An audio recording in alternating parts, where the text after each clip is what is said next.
That's fine. I'll take one for the team. Joining us right now as we find out that Memphis Grizzlies Executive Vice President Zach Kleiman has just won Executive of the Year. Breaking news right there from Sam's colleague, Sham Sharania. And we welcome in Sam Amick. Hello, Sam. Hello, Dave. So, I know the point of a subscription site is to have as many subscribers as possible. Right. I'm about to just kick you out. No, I'm not going to lie. Do it, Sam. You know what?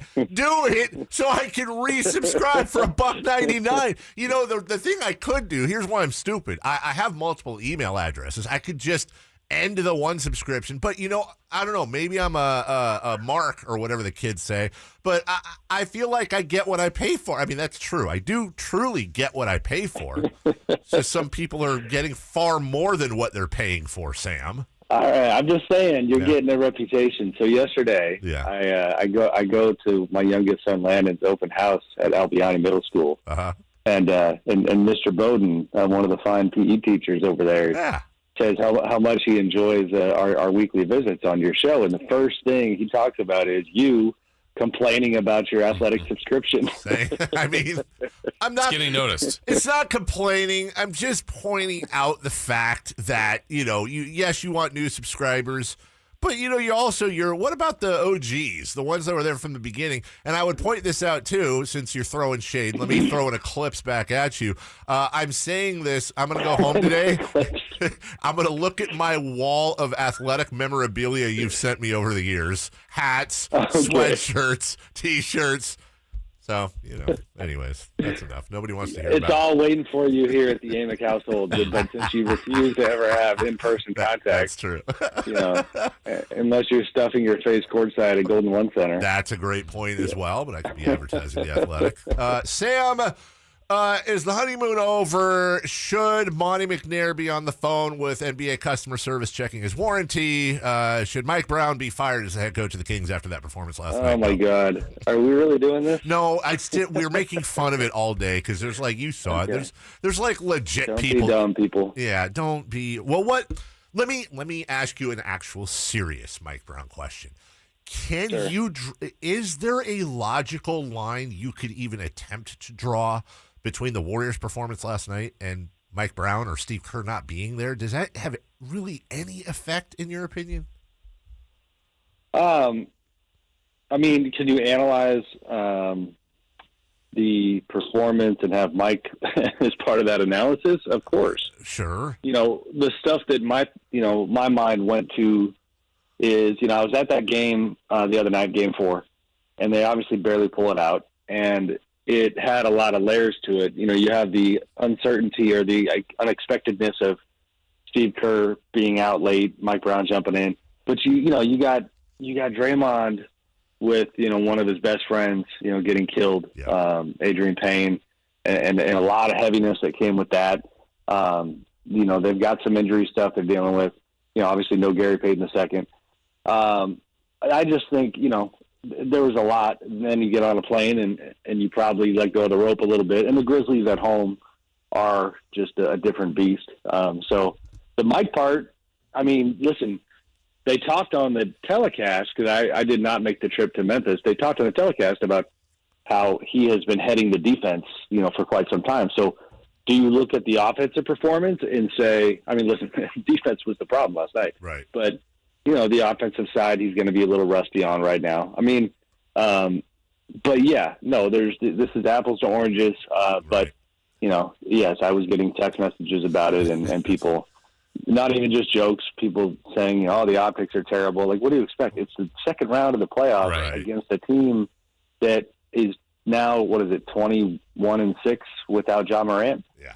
I wrote the other night, it's wild. Like, Ja Morant's great. I don't want to throw any shade, let alone an eclipse, which made me laugh there.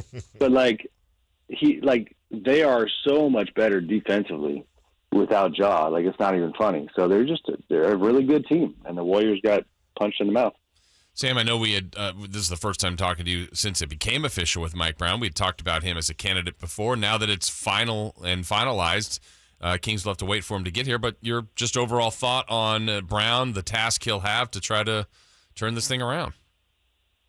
Yeah, I mean, it's, I like the hire. I think Mike's in a good place, in terms of already a guy whose resume was long and who had a lot of respect around the league. But these last 5-6 years in Golden State, I think he's kind of re-impressed people, if that makes sense. His willingness to grind and kind of get in the mud with this team.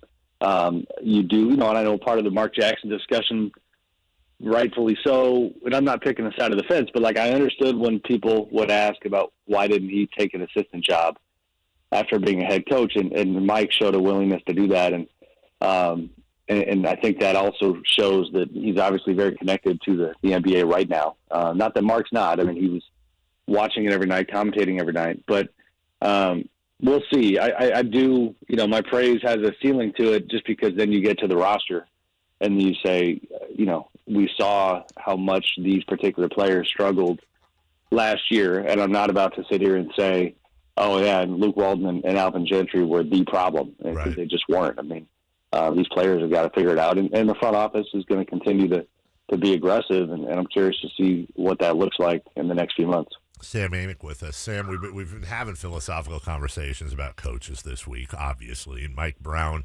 thinking he's going to come in and just Mike Brown the roster and they're all of a sudden going to win 50 is almost certainly foolish. We talked about how Greg Popovich was 14 games under 500 this year. He didn't just forget how to coach.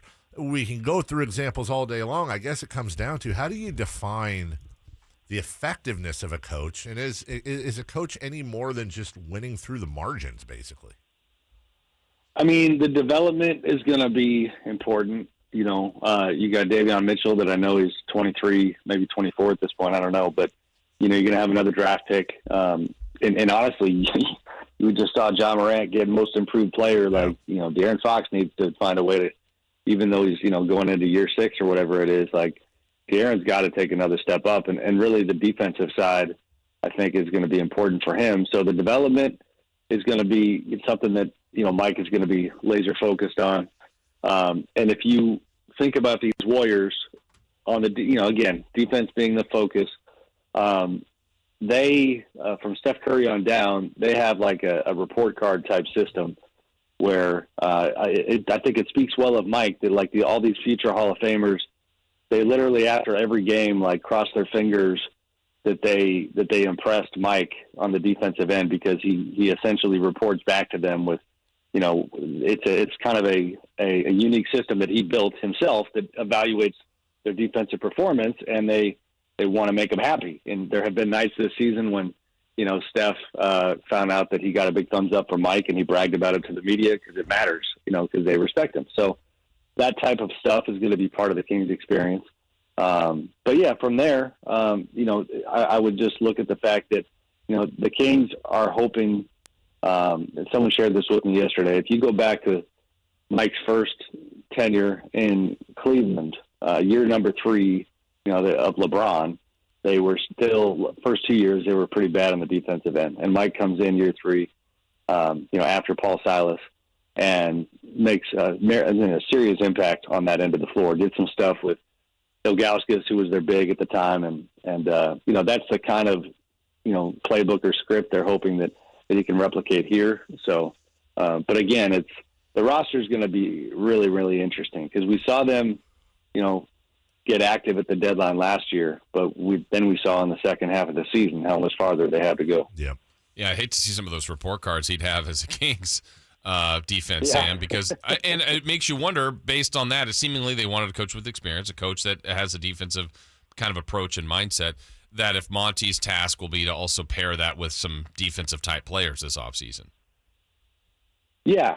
I mean, I think, we all know that the roster, had been imbalanced for a while with too many centers. And then now, you've got, the De'Aaron, Davion backcourt. So, I think they're looking for wings and bigs. They're not, not 5s, but 2, 3, 4, to balance things out a little bit. So, I'm with you. I mean, beyond that, it's just hard to say. I'm curious, because I've covered Mike as a head coach, but it was mostly, the kind of less impactful, less successful parts. The Lakers 1+ years, and then in Cleveland he was there for just a minute, when he went back there. So, we'll see how it goes. We got to go, Sam. We're out of time, but I want you to take a look at your phone real quick. I assume you're on your AirPods. I sent you a text during this interview, and I'd like you to just real quick read what I sent you. Let me unblock you real quick. We'll wait. That's fine. Getting the Athletic now. Yeah, that's from our text line. That's nice. Yeah, that subscription's Nice. being sold real time, Sam. So Nice. You can take it out of my check, buddy. yeah, I will. That's Sam Amick of the Athletic, of theathletic.com. Well, download the Why- app. this is Just your phone number on here. $1.99 for like 20 years or whatever the hell their deal is. Go check it out. It's fine writing by Jason Jones and many others. Why is it, Dave? Why is it your phone number on this text thread? Well, that's not, because it says $1.99. Had nothing to do with me, brother. We'll talk to you soon. I'm going to call you after the show. I got something for you. We'll talk to you next week, though. Sounds good. Thanks, guys. All right, see you. That's Sam Amick. I'll tell you what.